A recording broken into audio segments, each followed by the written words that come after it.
Bonjour, dans cette vidéo, je vais vous parler du chapitre 5 du livre Si l'ésotérisme m'était compté, tome 2.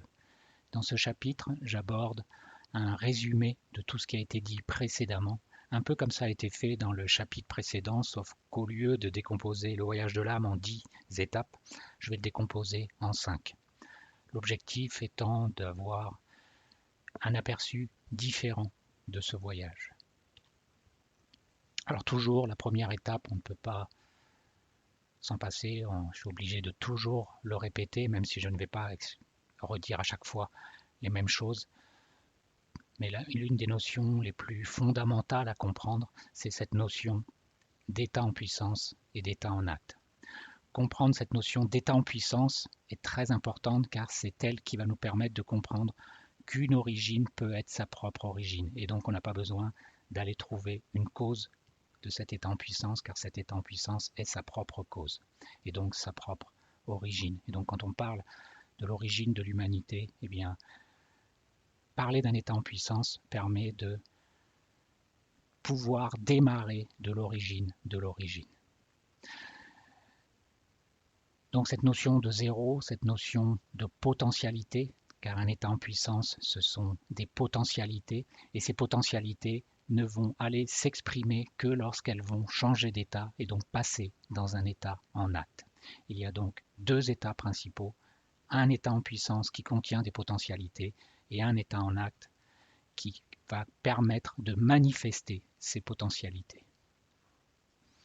En juillet 1957, un étudiant américain en physique nommé Hugh Everett a publié une théorie des particules quantiques disant que tout ce qui peut se produire se produit. Notre vie ne serait qu'une partie d'une infinité d'autres. Le raisonnement qui a conduit Hugh Everett vers les multi-univers vient du fait qu'en mécanique quantique, une particule élémentaire comme un électron peut être littéralement en deux endroits à la fois ou dans deux états à la fois, positifs et négatifs. Werner Heisenberg avait postulé que nous ne voyons pas cette superposition d'états parce qu'elle s'effondre dès que nous mesurons la particule. Mesurer une particule se fait à partir du moment où elle rentre en manifestation. Et là, il n'y a plus plusieurs états, plusieurs potentialités, mais qu'un seul état. Et c'est pour ça que cette superposition d'états, donc cette potentialité, va s'effondrer à partir du moment où il y a manifestation du potentiel. Everett suggère que cette superposition nous entraîne en quelque sorte avec elle. Il se crée un univers où nous voyons la particule chargée positivement et un autre univers où nous voyons la particule chargée négativement. Donc vous voyez qu'il y a des scientifiques qui pensent que eh bien, tout ce qui est potentiellement réalisable existe, va rentrer en manifestation et exister de manière parallèle. C'est-à-dire que nous, eh bien, à chaque fois que nous transformons une potentialité en acte, eh bien, nous allons faire un choix et donc vivre un choix, mais il y aurait en quelque sorte des êtres parallèles à nous qui auraient fait les autres choix et donc qui vivraient dans des mondes qu'on pourrait appeler mondes parallèles.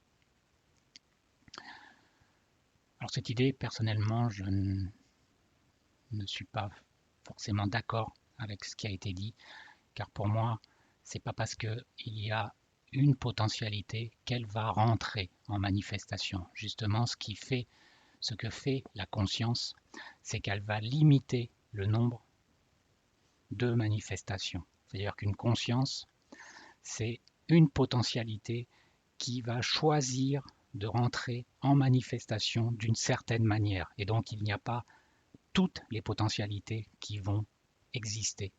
Il y a juste une des potentialités ou quelques potentialités qui vont être exprimées dans la matière. Mais ça peut être important de savoir qu'il y a des scientifiques qui pensent que cela est possible, que en fait toutes les potentialités se manifestent dans des mondes parallèles. Ce qu'on peut dire aussi de cette notion de potentialité qu'on appelle le zéro, qu'on appelle également le vide quantique, bien c'est qu'il peut y avoir de l'énergie créée à partir de ce vide quantique. Par exemple, l'effet Casimir nous montre que si on met deux plaques dans du vide, eh bien, entre ces deux plaques, il y a quand même une force et donc de l'énergie, appelée de l'énergie du vide, qui existe. Et d'après les scientifiques, ce serait dû à la fluctuation quantique du vide. Il y a donc dans ce vide, qui est censé être rien, qui est censé être du néant, eh bien, il y a quand même la possibilité de créer de l'énergie. Ça veut dire qu'ici, il y a vraiment une potentialité. C'est de l'énergie potentielle et qui, dans certains cas, peut rentrer en manifestation. Et là, par exemple, dans le cas de l'effet Casimir, eh bien, c'est ça qui est vu. C'est-à-dire c'est une énergie potentielle qui se transforme en manifestation, car elle devient visible, elle devient mesurable. Alors, ne serions-nous pas un être qui vit ses potentialités? Donc, nous sommes dans un état en puissance, notre être intérieur est dans un état en puissance au cours de ses existences. Mais lui-même étant dans un état en puissance, il projette des personnalités dans un état en acte pour pouvoir vivre, concrétiser toutes les potentialités qui peuvent lui permettre de s'exprimer. Alors quand je dis toutes les potentialités, ce n'est pas forcément toutes les potentialités, car toutes les âmes n'ont pas forcément besoin de passer par l'ombre pour après revoir la lumière, mais disons qu'elle va faire des choix, et ces choix, eh bien, ça va lui permettre d'acquérir de l'expérience et de pouvoir par la suite eh bien, expérimenter concrètement ces potentialités. Car dans un état en puissance, on ne peut rien exprimer. Il n'y a que à partir du moment où on va rentrer dans un état en axe que cette expression va pouvoir avoir lieu. Alors ensuite, la prochaine étape, c'est ce qu'on appelle l'unité.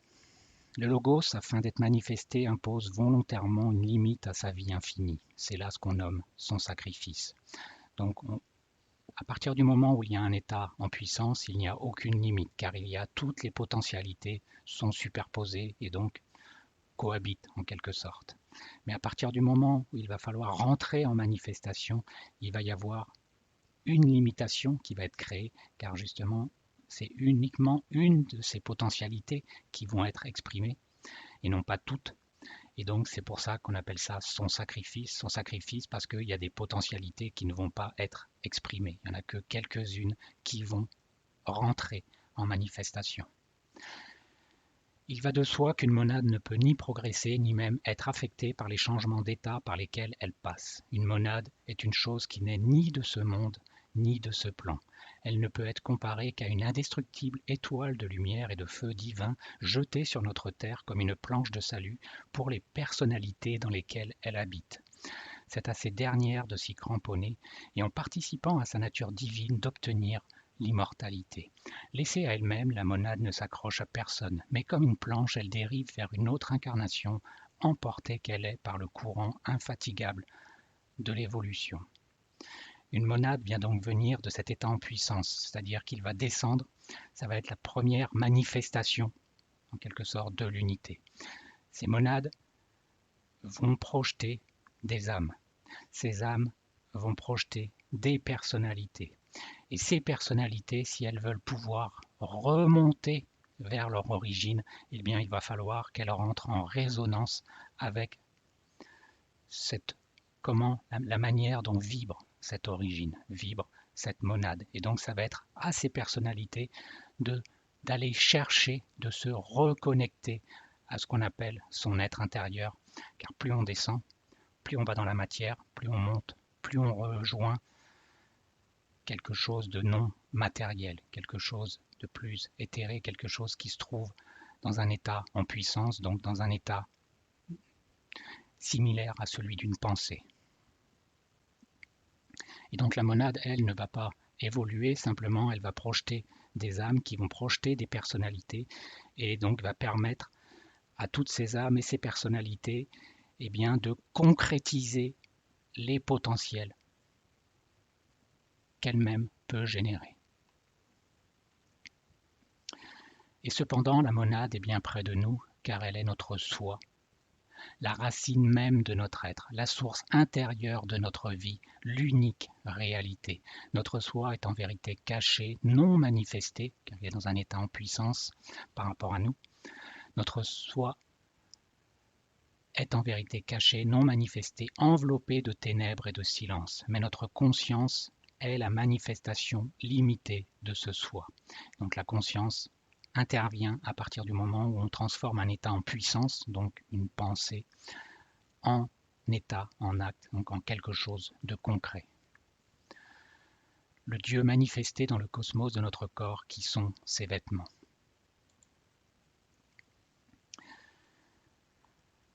Alors ensuite, il y a la matière, la manifestation dans la matière. Donc la première vague de vie, quand on parle du troisième logos, c'est une expression.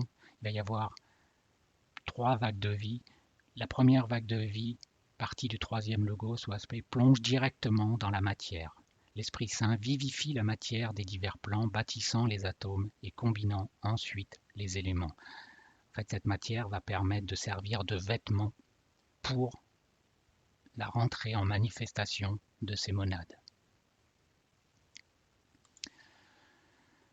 Dans cette matière ainsi vivifiée, la seconde vague de vie, provenant du second logos ou aspect, Dieu le Fils, descend à travers les 3 règnes élémentaires. Règne élémental, 1, 2, 3, puis elle remonte à travers les règnes végétal, minéral, végétal et animal, jusqu'au règne humain.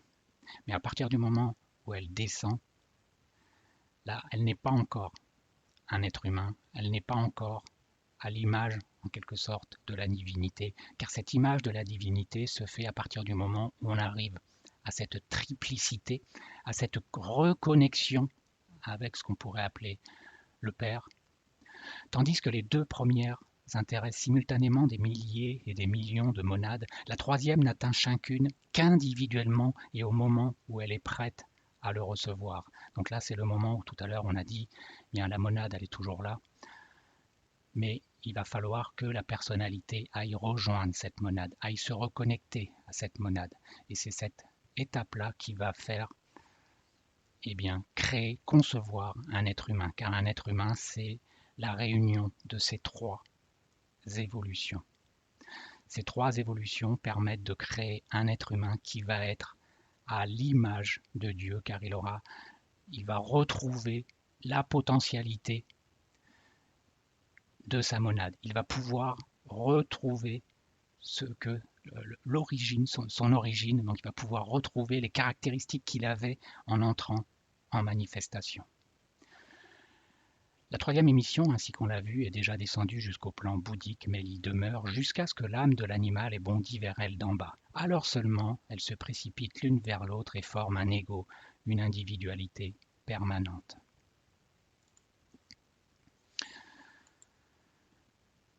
Le Saint-Esprit viendra sur toi. Quand il est dit ça dans la Bible, le Saint-Esprit viendra sur toi, il parle de la Vierge Marie, mais qui en fait symbolise la matière vierge.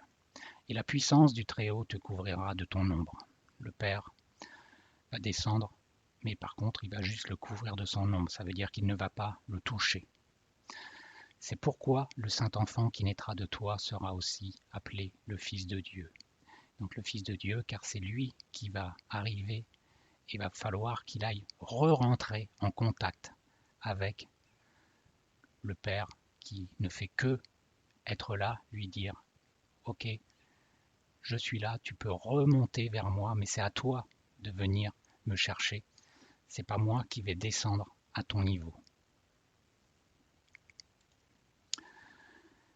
Les 3 rayons qui émanent de la monade et que nous étudierons présentement sont les 3 aspects ou modes de son être, ou hypostases, qui reproduisent les logoïs d'un univers. Les logoïs, c'est les globes, les dieux en quelque sorte.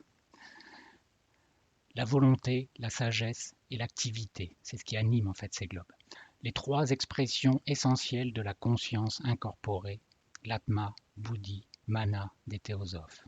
Le 3e aspect, l'activité, qui se révèle à nous sous forme d'intelligence créatrice accumulant les connaissances, est le premier à parfaire ses véhicules et à montrer toutes ces énergies. Le 2e aspect, la sagesse, donc pour commencer, il faut aller rentrer en manifestation et donc se dépatouiller en quelque sorte de la matière, de la partie physique de l'être. Ensuite, à partir du moment où on commence à s'habituer avec la mécanique, en quelque sorte, de cette matière, eh bien, on peut passer à la deuxième rayon, deuxième aspect, qui va être la sagesse. Donc il va falloir qu'à partir du moment où il va rentrer dans son corps, eh bien non seulement il sache faire mouvoir son corps, mais il va falloir qu'il le fasse avec le plus de sagesse possible. Donc le deuxième aspect, la sagesse, la raison pure et compatissance apparaît ensuite. C'est le Krishna, le Bouddha, le Christ dans l'homme. Et le troisième aspect, la volonté, est le dernier à se montrer. Il est le pouvoir divin du soi, la béatitude et la paix dans sa plénitude que rien ne saurait amoindrir. À partir du moment où un être a maîtrisé son corps, sa partie matière, l'a fait de manière sage et pure, par sa volonté, il est capable de faire toutes les choses qu'il veut, car il a en lui, il redevient l'incarnation du potentiel dans lequel il est né, duquel il est né. Alors le 4, symboliquement, le 4, c'est toujours l'expression du 3. Donc le 3, c'est un état en puissance, et cet état en puissance qui va aller s'exprimer dans un état en acte, donc un état d'existence. Donc ce sont des âmes qui vont aller projeter des personnalités. Alors pour Platon, il y avait 4 éléments, plus un cinquième qui couronnait le tout, et donc la terre qui permettait de rendre solide la pensée, car en fait ce cinquième élément, cet éther, était similaire à une pensée, car c'est dans un état en puissance. État en puissance, c'est ce qu'on appelle la quintessence des autres états, c'est donc ce qui va être la cause de la manifestation de ces autres états, car un état en puissance, c'est toujours la cause d'un état en acte. Un état en acte n'arrive jamais tout seul, il arrive là parce qu'il a été généré par une cause, produite par un état en puissance. Donc cet éther, cette quintessence, c'est cet état en puissance qui va générer les 4 autres éléments. Donc la terre permet de rendre solide la pensée, ça permet la manifestation, ça permet à la pensée de rentrer en acte et d'avoir un véhicule pour entrer en acte. L'air et l'eau, c'est le lien entre la pensée et sa copie. Car à partir du moment, rappelez-vous, ce que Platon nous dit, c'est que quand un état en puissance va devenir en acte, eh bien, la pensée originelle va se manifester, il va y avoir une copie de cette pensée qui va se manifester dans les plans de la matière. Et le feu permet de rendre visible la pensée. Alors il y a un texte assez intéressant d'Hermès Trismégiste qui s'appelle La table d'émeraude,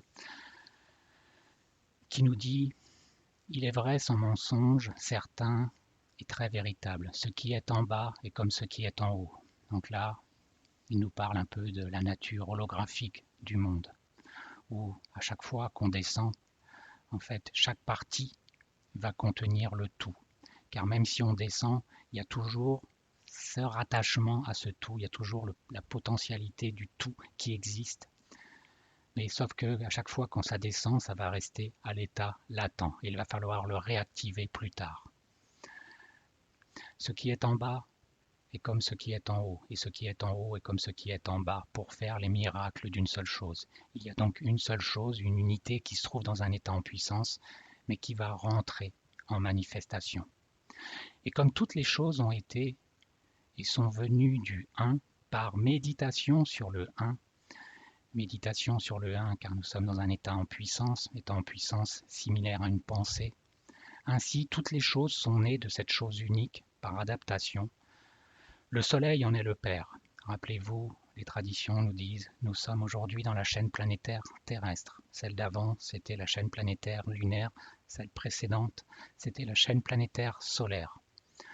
Le soleil en est le père, car c'est dans la chaîne planétaire solaire que les êtres sont venus fournir à nos âmes actuellement incarnées la possibilité de remonter vers cette source, vers cette monade, donc vers le père. La lune en est la mère. La mère, c'est la matrice. C'est ce qui va former le champ, le corps de manifestation. Rappelez-vous que dans la chaîne lunaire qui précède notre chaîne planétaire actuelle, les êtres, ce sont ces êtres-là qui ont créé, en quelque sorte, les corps que nous utilisons, que nos âmes utilisent aujourd'hui. Et donc ces corps, ce sont la matrice. C'est ce qui permet la manifestation, et ce sont ces corps qui ont été adombrés également par des êtres de la chaîne solaire pour leur permettre de se reconnecter en quelque sorte à leur source et donc former cette trinité. Donc le soleil en est le père, la lune en est la mère, le vent l'a porté dans son ventre. Le vent, car à partir du moment où la première race humaine en fait n'était que ce qu'on appelle un souffle de vie. Un souffle de vie, ça veut dire que ce n'était pas à l'image de Dieu, car il n'y avait pas encore cette triplicité de vagues d'évolution qui rentraient en contact. Il y avait juste un souffle de vie, car il y avait le potentiel de devenir un être humain, mais cet être humain n'a commencé à naître en quelque sorte qu'à partir du moment où il a pu rentrer en contact avec le Père, rencontrer en contact avec sa monade en quelque sorte. Et c'est à partir de ce moment-là qu'il n'a plus été juste un souffle de vie, mais qu'il a été à ce qu'on pourrait appeler à l'égal de Dieu, c'est-à-dire à l'égal de la monade qui lui a permis de rentrer en manifestation. Et donc il va pouvoir remonter, s'unifier, s'harmoniser avec cette monade.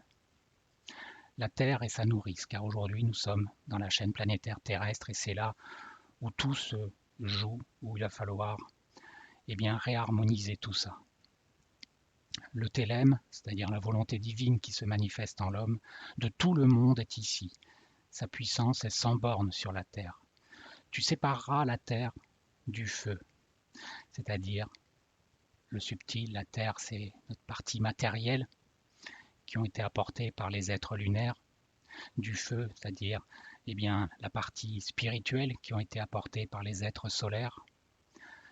Et donc il va falloir faire la séparation, il va falloir trouver, être capable de faire le tri en nous, parce que nous avons à l'intérieur de nous des vies qui vont tenter qui n'ont pas, c'est pas qu'elles vont tenter, c'est qu'elles n'ont pas pour objectif d'aller se spiritualiser, d'aller vers se réunifier à leur monade. Elles ont certaines vies qui sont matérielles, ont pour objectif de descendre encore plus dans la matière. Mais nous, en rentrant en contact avec ces genres d'êtres, d'entités, nous devons remonter vers notre état spirituel.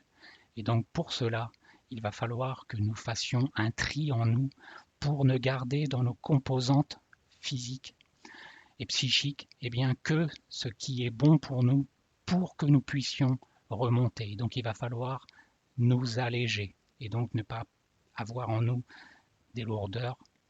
Et c'est pour ça que on nous dit tu sépareras la terre du feu, le subtil de l'épée. Il faut que toutes les lourdeurs qui soient en nous soient éliminées pour que les vies qui ont besoin de descendre, elles descendent, mais ça veut dire qu'il ne faudra pas les attirer à nous.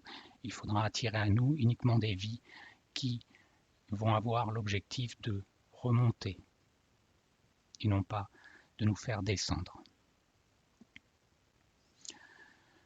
Donc tu sépareras la terre du feu, le subtil de l'espèce doucement, avec grande industrie. Il monte de la terre vers le ciel et redescend aussitôt sur la terre, et il recueille la force des choses supérieures et inférieures. Tu auras ainsi toute la gloire du monde, et c'est pourquoi toute obscurité s'éloignera de toi. C'est la force forte de toute force, car elle vaincra toute chose subtile et pénétrera toute chose solide. Ainsi le monde a été créé. Donc l'objectif que nous avons, c'est pas d'acquérir des forces, d'acquérir des puissances, d'acquérir des pouvoirs, c'est tout simplement d'harmoniser toutes les vies qui sont contenues à l'intérieur de nous et d'en faire quelque chose qui soit à l'image de la monade, à l'image de l'être qui est à notre origine, en quelque sorte, de la potentialité qui nous a donné naissance. Faisons une brève récapitulation. Le logos émet successivement trois grandes vagues de vie au moyen de ces trois aspects. La première façonne et anime la matière. La seconde lui donne les qualités et lui bâtit des formes. La troisième emporte la monade humaine pour l'unir aux formes que la deuxième lui a préparées. Alors pourquoi ceux qui bâtissent les formes ne les habitent pas eux-mêmes? Les las de la Lune, les esprits lunaires ne furent, comme nous l'avons déjà exposé, que les ancêtres de sa forme, son véhicule, son corps, c'est-à-dire du modèle suivant lequel la nature commença sur lui son œuvre extérieure. Ainsi, l'homme primitif n'était, lorsqu'il fit son apparition, qu'un bhuta, c'est-à-dire une ombre, dépourvue de sens ou fantôme. Cette création fut un échec. Et donc c'est pour ça, étant donné qu'il y a eu cet échec, il a fallu par la suite que d'autres êtres viennent apporter, rendre possible à ces êtres qui la capacité de se reconnecter à leur source. Car sans cet apport, donc qui se symbolise par cette triplicité, cette troisième évolution qui est venue aider les êtres ainsi incarnés, eh bien ces êtres n'auraient jamais pu évoluer et retourner vers leur origine. Le souffle avait besoin d'une forme, les pères la donnèrent. Le souffle avait besoin d'un corps grossier, la terre le moula. Le souffle avait besoin de l'esprit de vie. Les las solaires l'insufflèrent dans sa forme. Le souffle avait besoin d'un miroir de son corps. Nous lui donnâmes le nôtre, dirent les Dhyani. Le souffle avait besoin d'un véhicule des désirs. Il l'a, dirent les draineurs des eaux. Mais le souffle a besoin d'un mental pour embrasser l'univers. Nous ne pouvons donner cela, dirent les pères. Je ne l'ai jamais eu, dit l'esprit de la terre. La forme serait consumée si je lui donnais le mien, dit le grand feu. L'homme resta un bhuta vide et dépourvu de sens. Ainsi, les sans-eau, c'est un des états en puissance car il n'y avait pas de matière, ont donné la vie à ceux qui devinrent les hommes pourvus d'os dans la troisième race, où c'est là où à partir du milieu de cette troisième race, eh bien, il y a eu intervention d'autres êtres pour permettre à ces êtres primitifs qui étaient arrivés au début de cette troisième race, eh bien, de pouvoir se reconnecter à leur source, à leur planche de salut, à cette monade dont ils sont originaires, mais dont ils avaient perdu toute connexion. Quant aux fils de la sagesse qui différèrent leur incarnation jusqu'à la quatrième race, déjà physiologiquement souillés de péché et d'impureté, ils produisirent une terrible cause dont le résultat karmique pèse sur eux jusqu'à présent. Ce résultat se produisit en eux et ils devinrent le véhicule de ce germe d'iniquité pour des éons à venir parce que les corps qu'ils avaient animés avaient été souillés par leur propre remise à plus tard. Là, Elena Blavatsky nous dit qu'en fait, ces âmes originaires n'avaient pas la capacité de se reconnecter à leur source parce que ceux qui les ont créés n'étaient pas ceux qui auraient dû les créer. Ceux qui les ont créés n'avaient pas la capacité de créer des êtres qui pouvaient se reconnecter à leur source. Et ceux qui avaient la capacité de faire cela n'ont pas voulu le faire. Et donc ont remis à plus tard cette action. Et donc, comme dans toute vie, à chaque fois qu'on génère une cause, eh bien, on a des conséquences. Eh bien, de nos jours, il y a des êtres qui vont justement payer cela, c'est-à-dire qu'ils sont revenus s'incarner pour essayer de réparer ces choses qu'ils ont faites ou qu'ils n'ont justement pas faites. Et donc, il va falloir, à chaque fois qu'il y a des erreurs de fait, eh bien, il va falloir à un moment donné faire quelque chose qui va permettre d'annuler cette cause. Aujourd'hui, et depuis les premiers temps, l'âme commence par être sans intelligence quand elle vient d'être unie à un corps mortel. Et c'est ça qui a créé les dégâts au début de notre humanité. Car étant donné que ces âmes étaient sans intelligence, eh bien elles ont fait n'importe quoi et donc elles ont détruit des choses, elles ont fait des actes innommables et dont on paye encore aujourd'hui les conséquences. Et donc aujourd'hui, on ne fait que réparer les choses qui ont été créées précédemment à l'origine. Ainsi, un homme peut très bien être conscient sur le plan physique parce que son corps physique est organisé de telle façon qu'il est capable de recevoir et de transmettre toutes les vibrations de ce plan. et être cependant tout à fait inconscient des plans supérieurs, bien qu'il soit continuellement influencé par leurs vibrations, simplement parce qu'il n'a pas encore assez développé ses corps supérieurs pour qu'il puisse recevoir et transmettre les vibrations de ces plans. De même, la monade, l'unité de conscience, peut parfaitement être consciente sur le deuxième plan et malgré cela être tout à fait inconsciente sur les 5 autres. Pour développer la conscience sur tous les plans, il faut que la monade prenne un peu de la matière de chacun d'eux et s'enveloppant de cette matière, s'envoilant pour ainsi dire, qu'elle en forme une gaine grâce à laquelle elle pourra entrer en contact avec le flanc. Il faut ensuite qu'elle organise graduellement cette gaine de matière et en façonne un corps capable de fonctionner sur son propre plan comme une expression parfaite d'elle-même. Donc la monade, elle ne va pas bouger, elle n'a pas vocation à s'améliorer, elle est un pur potentiel. Par contre, son objectif va être que tout ce qui va être émané d'elle, donc toutes ces expressions, les âmes qui vont être émanées d'elle et c'est de ces âmes, les personnalités, eh bien, il va falloir qu'elles soient, qu'elles fonctionnent comme une expression parfaite de cette monade. La purification que l'homme peut faire consiste plutôt à faire en sorte que ses constituants les plus lourds quittent la composition de ce mental, avec pour conséquence que leur place laissée vide est remplie par des êtres plus légers. Tout ça pour dire que tous les êtres qui sont dans notre constitution n'ont pas pour vocation de se spiritualiser. Donc c'est à nous de n'attirer à nous que des êtres les plus légers afin de pouvoir justement remonter vers cette planche de salut que nous montre notre monade.